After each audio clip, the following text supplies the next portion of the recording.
We used to live here in Ocean Park. We had this big house on Dudley Street, about a block from the beach. And my father fished off of Lick Pier. He was a fisherman. You know, life was just so wonderful. My kid brother's name was Noboru, and if you know Japanese, it means to climb. So my dad said he's going to climb Heart Mountain, Noboru Heart Mountain. He never did. We were just a normal family. My father had come here from Japan in 1899, worked on the railroads, and then he came down to LA and became a gardener, one of the first gardeners here in Los Angeles. On Sunday, December 7th, 1941, at 7:55 a.m., a fleet of 353 warplanes traveled 3,400 miles across the Pacific Ocean on a surprise mission to attack the United States without warning. The United States declared war on Japan the next day as President Franklin D. Roosevelt gave his famous Day of Infamy speech to Congress. Shortly thereafter, he signed the Executive Order 9066. This order authorized the Secretary of War to prescribe certain areas as military zones, clearing the way for the incarceration of Japanese Americans. Well, because they looked like the enemy at that time. World War II, we're at war with Japan. And there is no charges against us, no due process of law, but just because we looked Japanese, we were incarcerated behind barbed wire fence and armed guard. The FBI wouldn't tell them where they were taking them. They didn't tell them why they were taking them. And all they said was they would ransack the house. They would search in the bedrooms and all over for any kind of incriminating evidence that they were spies, which none of them were spies. Nobody was ever arrested or convicted of being a spy.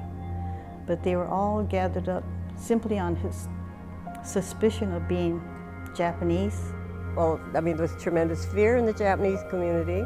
And so when this came about, that they were going to be moved and so forth, I don't think that, unless they were like my father, who did have some legal background, would have thought, well, what right have they got to do with this? What is the executive order?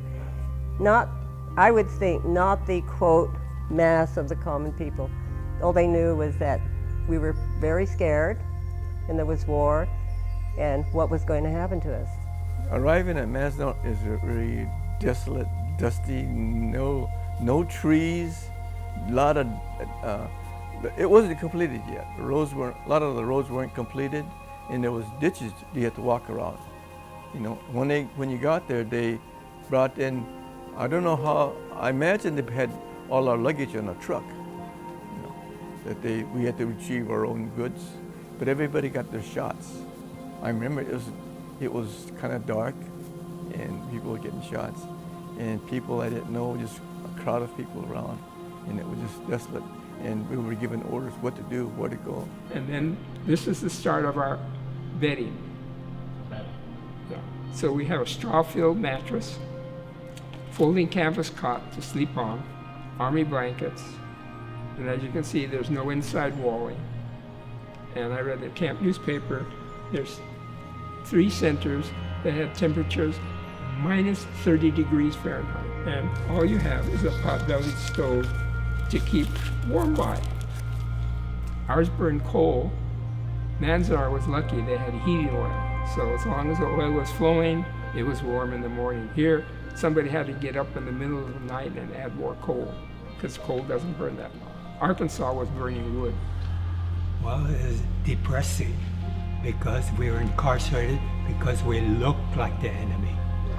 Okay, so we're always looking forward to, wow, when is the war going to end?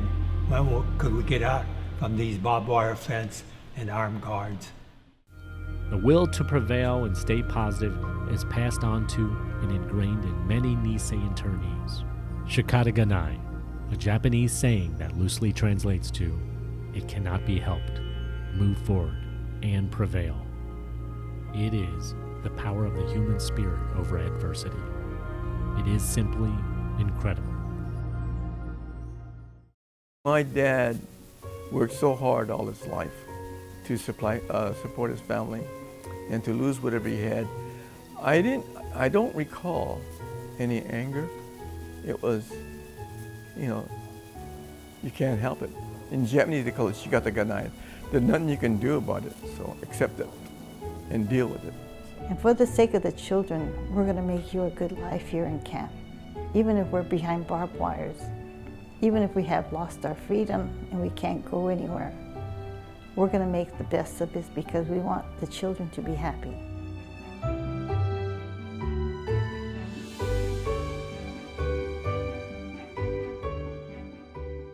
I learned that one of the Japanese customs was to think of what is now and not dwell on the past, and to move forward in your life.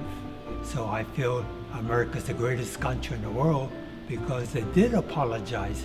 A little bit late, but they did apologize for incarcerating American citizens way back in 1942.